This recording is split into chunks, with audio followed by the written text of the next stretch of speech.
extremely serious effort to crack down on terrorists, or is this just an eyewash?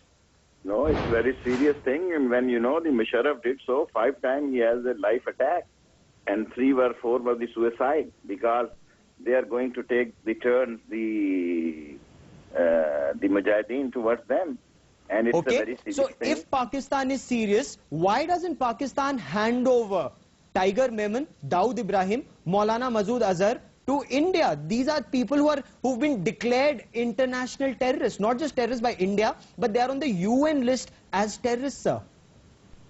So if you go on these kind of things, there is no treaty between India and they are the Indian. You go and arrest them. Then these things will start that Pakistan will take over the old FIR of L.K. Advani. But tell me something. These are people who are terrorists. You say you are serious about catching terrorists. These are people who the world acknowledges. Dawood Ibrahim cannot be equated with Lal Krishna Advani. Similarly, Tiger Memon and Hafiz Muhammad Saeed and Maulana Masood Azhar cannot be equated with Lal Krishna Advani. Is Lal Krishna Advani an international terrorist according to the UN or the US? How can you have this kind of an argument? How serious is the Pakistan government, that means? Pakistan is very serious, and Pakistan is not going to indulge your blame game of media. You are the people who the whole history of these friendship of 8-10 years want to destroy.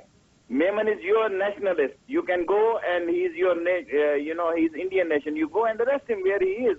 And as far as Masood and other people are concerned, we can trial him here. Who bloody the Indian is to deliver them off this line?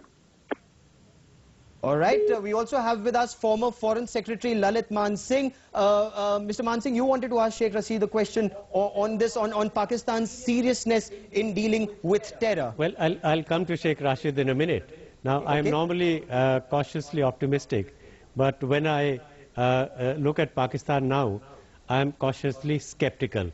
And let me tell you why I share your skepticism.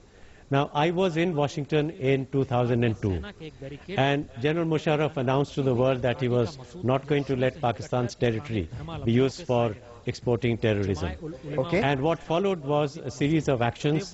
The leaders of the terrorist groups were arrested or detained, their bank accounts were raided, and Pakistan announced that it had taken steps against terrorism. And what happened? As you just said, they were quietly released. Why? Because there was no charge sheet against them.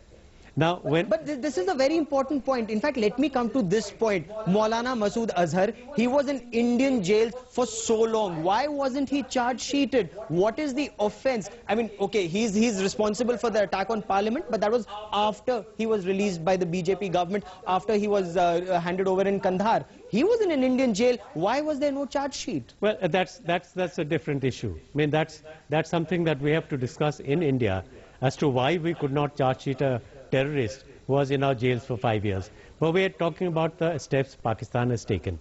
Now, why I'm skeptical is I'm seeing a replay of what was done in 2002.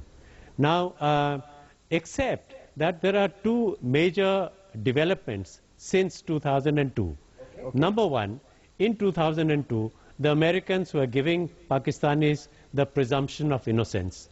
And they were saying that if General Musharraf has promised he's going to stop terrorism, we believe that he will. Believe us, he will do so. That was belied, and I think Sheikh Rashid has to explain why that did not take place despite all the assurance of General Musharraf. The second factor is, I would say, the Obama factor.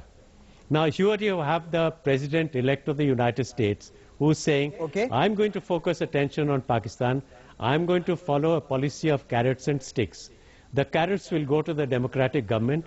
The sticks will be used against the Pakistani military.